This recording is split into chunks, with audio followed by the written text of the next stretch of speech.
Hi guys, and welcome back to our channel. Thank you for tuning in for another vlog today. So this is the vlog you guys have been waiting for, my part of how did I meet my husband. Yeah, so I wasn't sure what kind of details I was supposed to show today, because there are other things that you would think, oh, should I share them or no? But my husband said, okay, go ahead and share everything.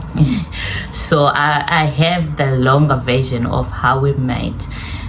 So I'm going to say everything from my side, and also some of the things that he left from his side.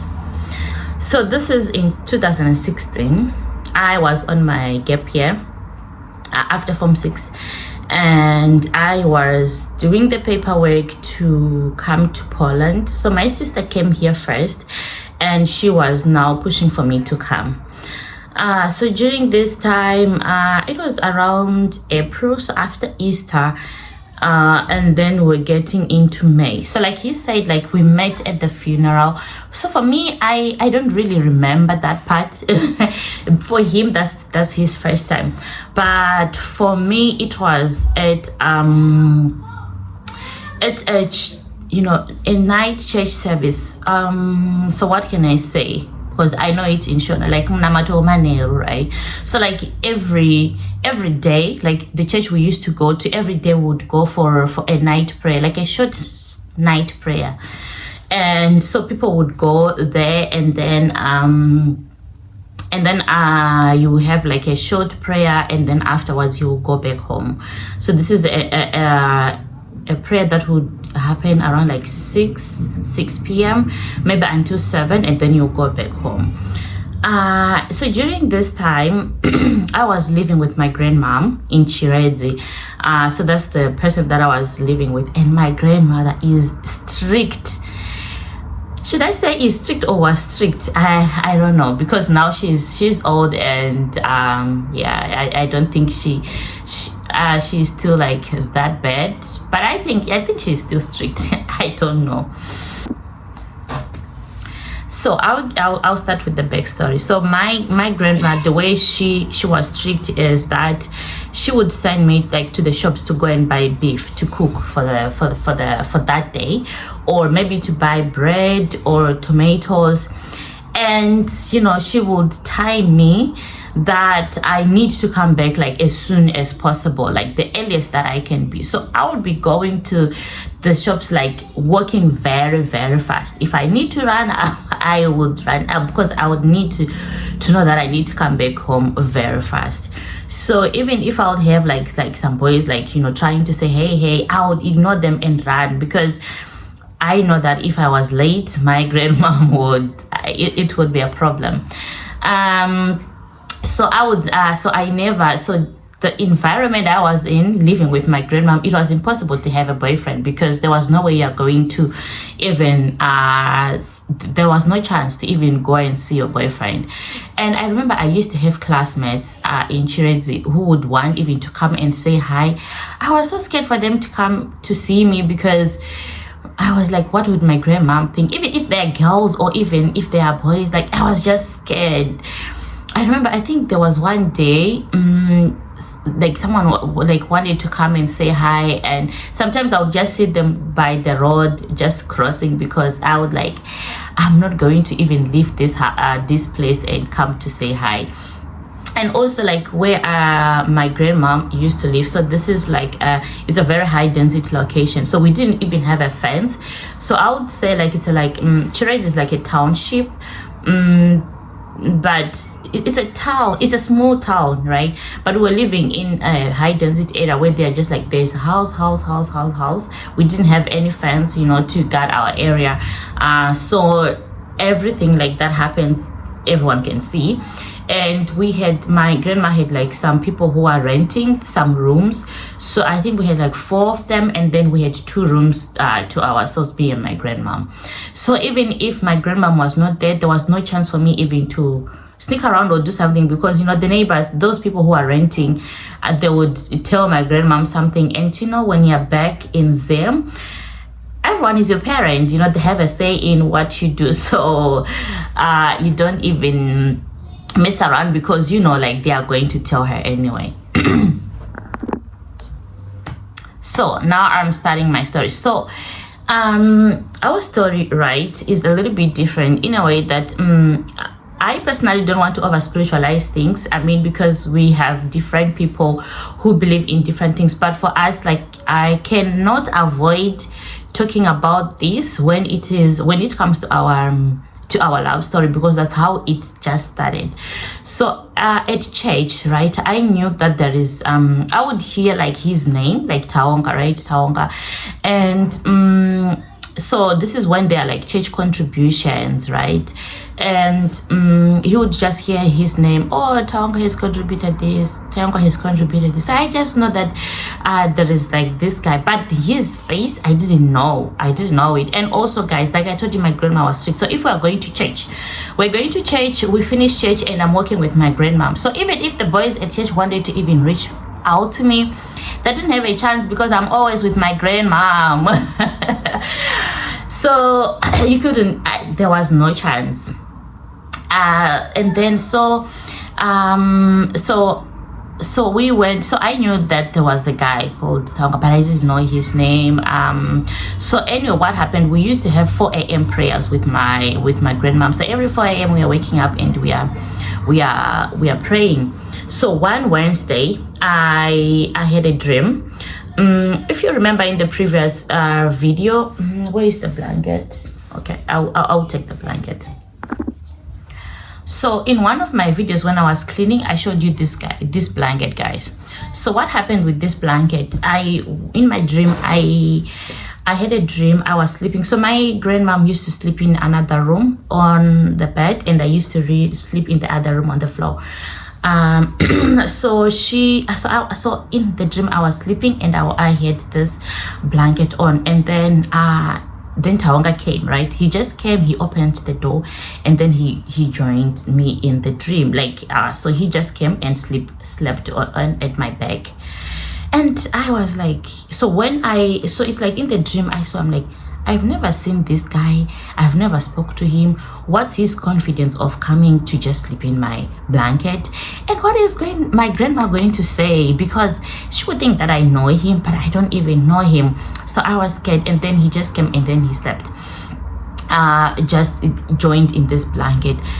And then in that dream later on, and then he wanted to make like some tea for my grandma, and I was like, there's no way he can make the tea that my grandma likes, because she's very specific when it comes to her tea, and I only got to know how to prepare it because I stayed with her, right? And he made so I advised him like, oh, maybe you can make some vegetables. And he said, no, I'll make the tea. So he prepared the tea, and surprisingly my grandmom liked it. And I was like, how did he do it? This is in the dream. And then afterwards I had to like send him off, like walk him outside of the house. So I walked with him, and then I just like said bye to him. And then in my brain I'm like, so my grandmom is finally going to ask me, where do you know this guy, and what am I going to say? So when I actually came back, my grandma did not yell at me or say anything. What she said was, oh, you know, you're a girl, you need a fresh towel, you need like to have like now lotion, you should not put like Vaseline. And I was like, what? So she did not ask me anything about this guy. So this is the dream, and I have the dream written. I have because Taonga bought me a 2016 diary. I still have it, and I wrote like that dream. I have 2 of them. So like I said, I have the diary, and I have like 2 dreams, right, specifically. So what happened during that time, I thought that because during my gap year I was looking for just like a job to do, maybe like to be something in TM, you know, where you are by the till operator, or just somewhere to clean. So I was looking, someone had told me that there's a cleaner wanted in Zimra, and Taonga used to work in Zimra. So I thought maybe this dream is just connected to that to this Zimra thing, because he works in Zimra, and maybe that's why I had a dream about him. And I'm also looking for this job in Zimra, right? So this dream happened, and then it just, it went away. I never thought anything of it. Then the funeral, yes, I remember we went and he was there, but I don't really remember much about this conversation with the track. I don't remember. What I remember is one of them. So there was church conference which was happening. I was not going, and my grandma was also not going. But so we went to this night church service, and then so we arrived too early with my grandmom. And so my grandma was like, oh my god, we arrived too early, let's go back home and then we'll come back again, because we lived very close to the place. So when we were about to walk out, and then one guy who was with Tawanka said, oh, where are you going? Like Mpuya Parichi, Murukenda Kupi, what? And then and then she was like, we came too early, so we are going back and then we'll come back again. And then this other guy said, oh, Tendai, are you the one who is trying to convince your grandma to come back? I was like, no, no, she's the one who said let's go back. And then he was like, no, don't go back. We will start the service soon, and if you go back home you might be demotivated to come back, so just stay. And then my grandma was like, okay, so I'm going to sit at the back with the other ladies, so Tendi, like you can just like stay here and then like talk with them.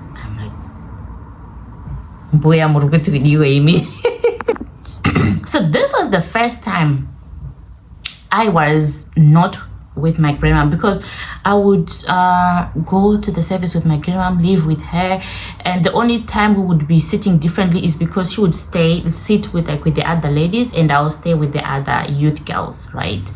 So this is the time, and I was also like so scared, like, oh, maybe my grandma is going to ask me what we were talking about. Anyway, this guy was with Tawonga, right? And then I just said, hi, how are you? And then he said something like, oh, you're always with your grandma, we never have time to say hi or something. And then I think I was just laughing. And then he was going to the conference, and then oh, and then I asked it, also, you're going to the conference, are you prepared? Like you have all your clothes ironed and put in the bag or something? And then he said, oh no, how can I have he said, no, I didn't iron. And he said, oh my god, I'm forgetting, he said that when we are going to the conference, the people like the other people from other regions are going to laugh at us, because they will think that where we come from there are no girls, because you know what, no one really even offered to iron for us. Then I laughed. I was like, oh, you should have told me, I would have ironed, like just talking and just joking around. I'm like, oh, you should have told me in time, I would have ironed for you, blah blah blah blah.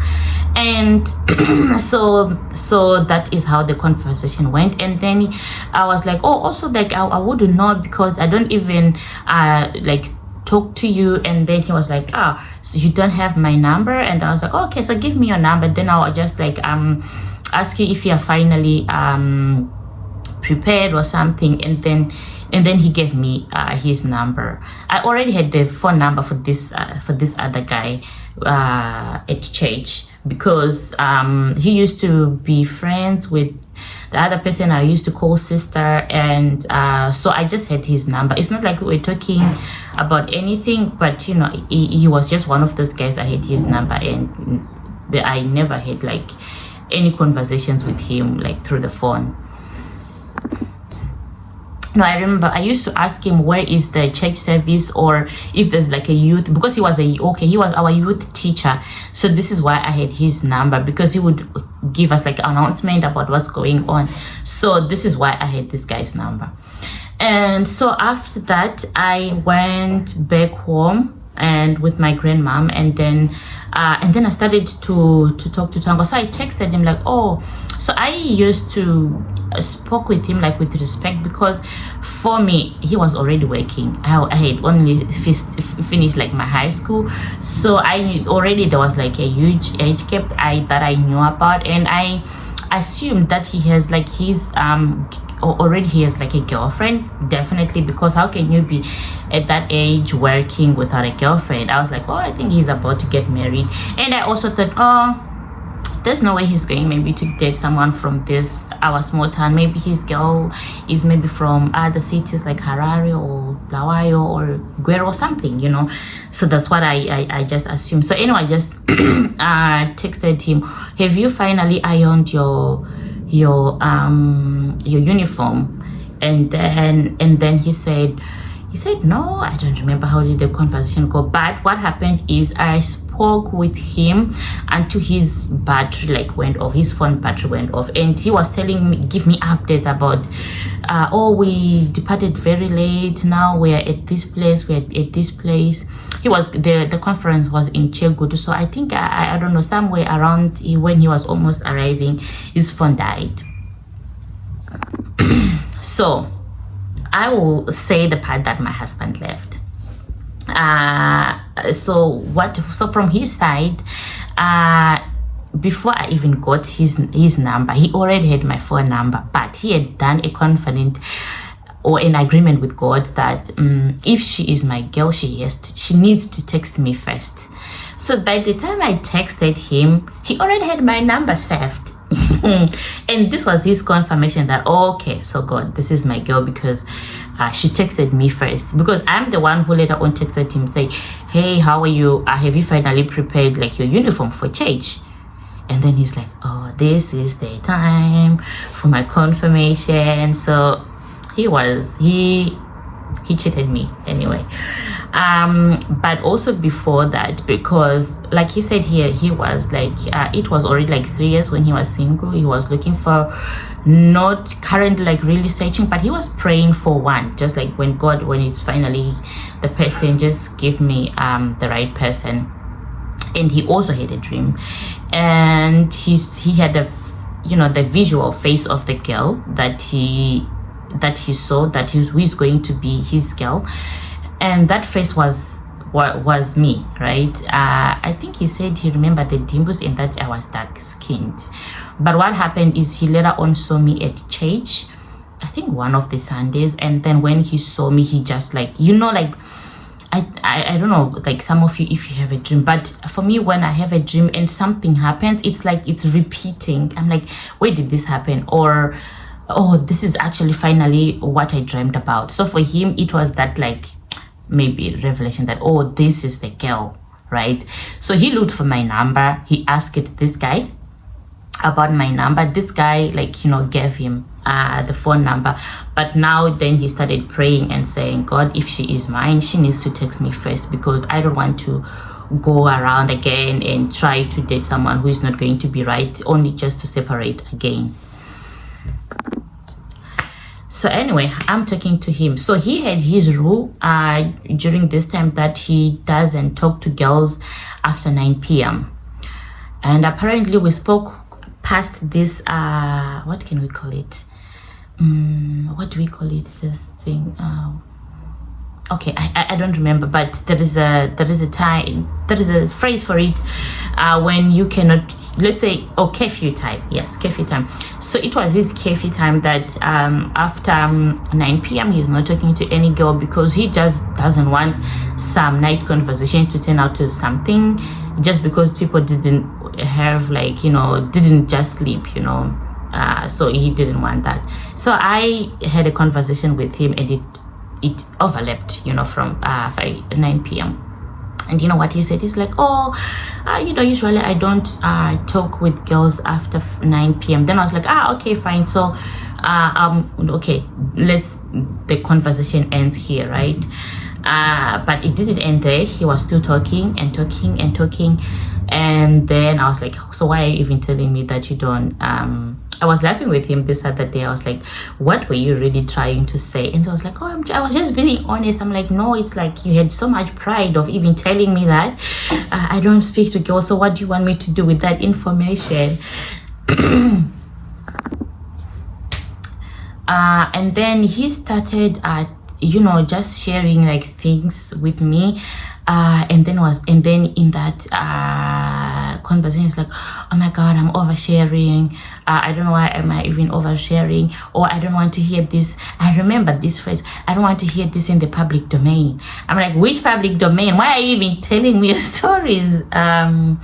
So I think for him it was like, okay, first he got the confirmation that I texted him, but also like we spoke all past his curfew time, and then he was so comfortable to just like share some of his things that he never like used to share with anyone. So for him, I think maybe he was freaking out, or just not freaking out, but surprised that, oh, this is really happening with this girl anyway.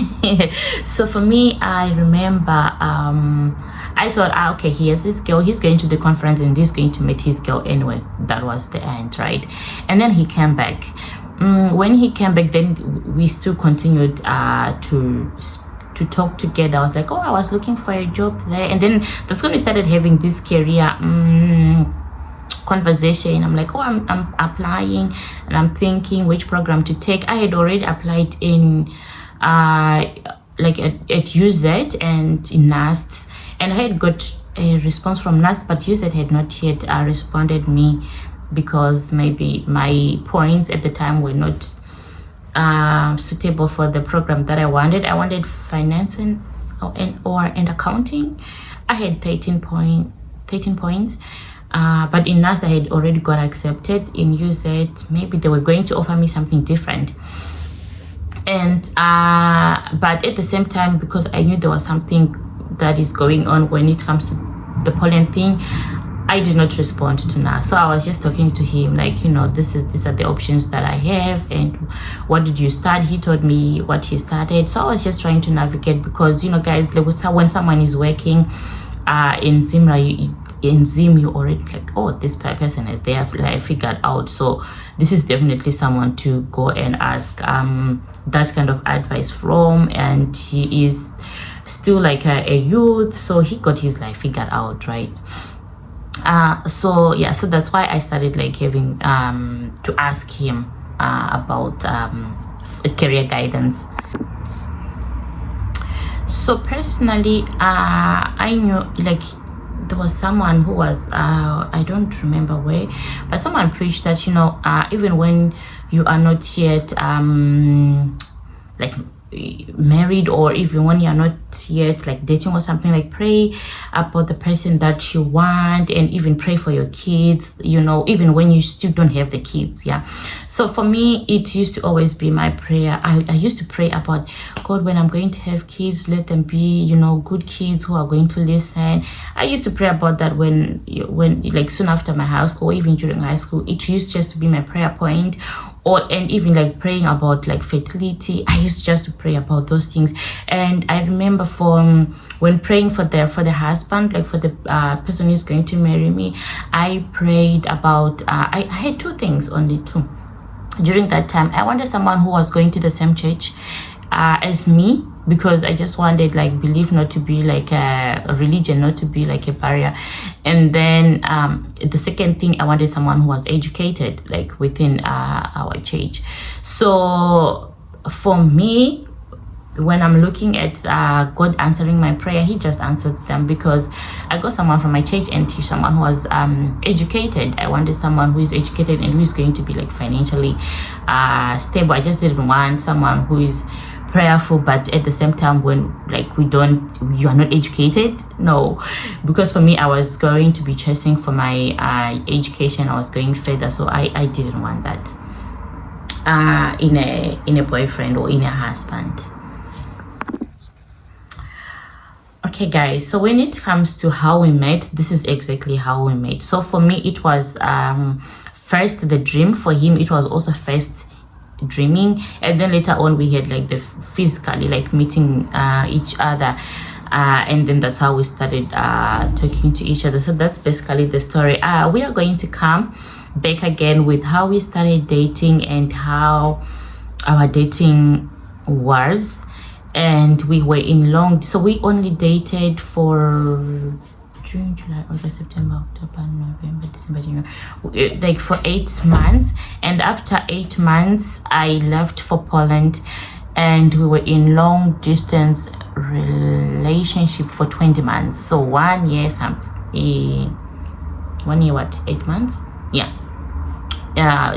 Just so this is some things that we are going to come back and share with you guys. It's going to be really interesting. But how we started dating and like our dating life and everything, it was just centered on God, to be honest. Everything, like we can just not run away from this story, because like the way we were so prayerful, guys. Like, you know, there's this verse that says when you're still in your youth days, you should pray to God because you don't have any distractions. I think we received this verse like with our 2 hands, with our 4 hands, because that's the only thing we used to do when we're dating. And now we are not even like that prayerful. And I'm always saying the prayers that we did then, they are the ones which are actually taking care of us now. So we are withdrawing our prayers that we did, or that we prayed to God. Anyway guys, I don't want to make this video too long. This is the information that we are going to say later in the other videos, but this is how we met. And yeah, see you in the next vlog, guys. Cheers.